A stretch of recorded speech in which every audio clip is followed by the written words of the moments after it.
The night she told me I wasn't family is the night I learned exactly who I had married. I still see that dinner table. Not because it was beautiful, but because it was ordinary, and ordinary things make the worst betrayals feel sudden. Sunday evening. Laughter bouncing off the walls. My brothers cracking the same jokes they always do. My mother smiling. The little crinkle at the corner of her eyes. It should have been a warm, forgettable night. Instead, one sentence made the room into a courtroom. She leaned back in her chair, fingers scrolling her phone like she was bored with the world. Barely 20, loud enough to sting. You're not even real family. Don't tell me what to do. The laugh in her voice was a blade. Everything quieted. My brothers waited. My mother hid her face. My wife looked at me, and then she spoke, not to calm things, not to explain. She stepped between us and said, like a judge reading a verdict, "She is not your daughter. Don't correct her."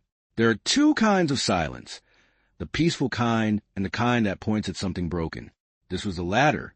I remember breathing, slow, steady. I remember the small, cold smile that pulled at my mouth like armor. Nobody in that room had any idea what that smile meant. I did. I had married her mother 3 years before that night. I was young, not reckless, but hungry. I wanted a family. I wanted a life I could be proud of. I worked. I saved. I opened my home and my heart. I paid tuition, bought a car, signed leases, paved a path so the girl could walk to her future I hoped to share. I believed love would soften edges. I believed time would stitch strangers into family. I was wrong. That night was a revelation. It wasn't just insult. It was a map of how they truly saw me. Convenient, replaceable, a wallet with legs. And the worst part, the part that made the burn in my chest flare, was that the woman who had once promised she respected me above all stood there and validated it. She fed the arrogance. She chose her child's contempt over my dignity. I could have shouted. I could have smashed plates. I could have demanded apologies the way some men do, loud and messy. But anger is wind. It cools and leaves nothing changed. I wanted something final, something that would teach the lesson without a single raised voice. So I did the thing they never expected. I went quiet. I let them think they had won. In the dark hours at night, I planned, not for revenge in a dramatic, cinematic sense. No burn-it-all-down fantasy. But for dismantling precise as removing a thread from a sweater until the whole sleeve unraveled. I checked the papers. The car title was in my name. Tuition paid through accounts I controlled. The apartment lease, mine. Every comfort that girl leaned on had my signature behind it.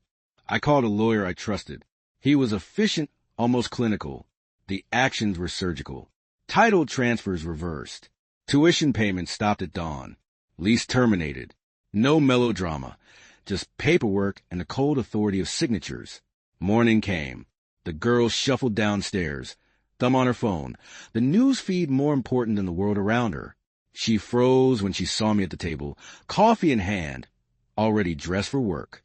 Why is my portal saying my enrollment is canceled? Her voice trembled, not with anger, but with surprise for the first time. I didn't shout. I set my cup down and looked at her. The words I used that night were the same she used on me. She is not my daughter.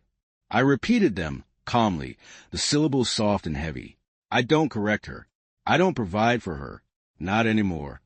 Her mother's face changed color, as if someone had drawn the life out of it with an eraser. The arrogance that once shimmered like armor around mother and daughter collapsed like a cheap stage set.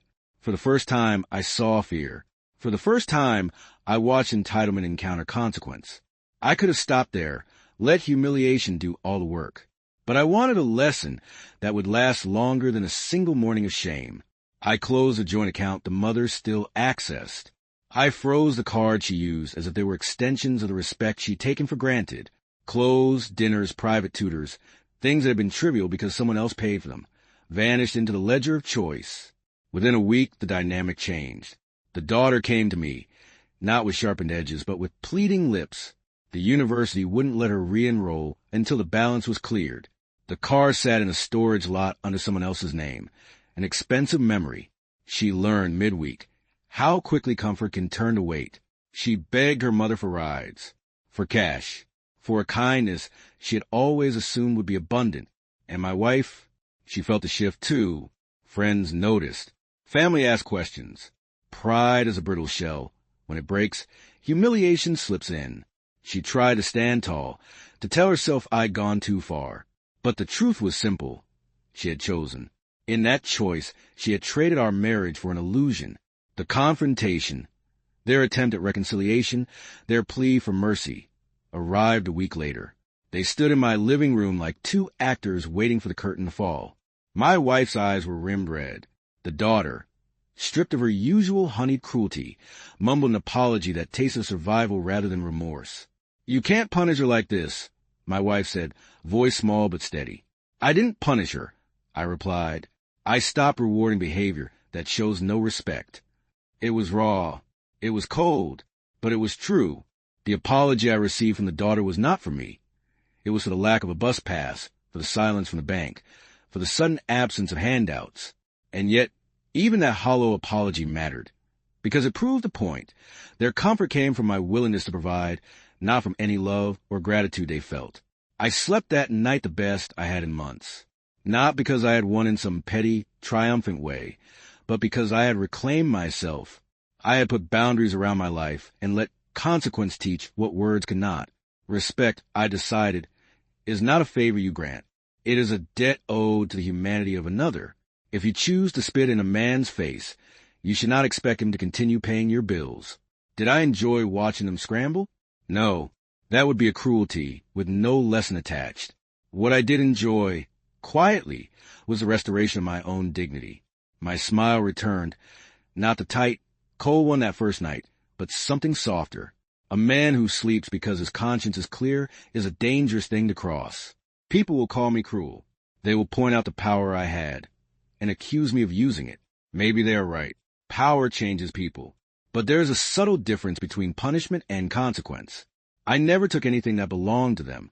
I reclaimed what I had freely given to a relationship that had been, in truth, conditional from the start.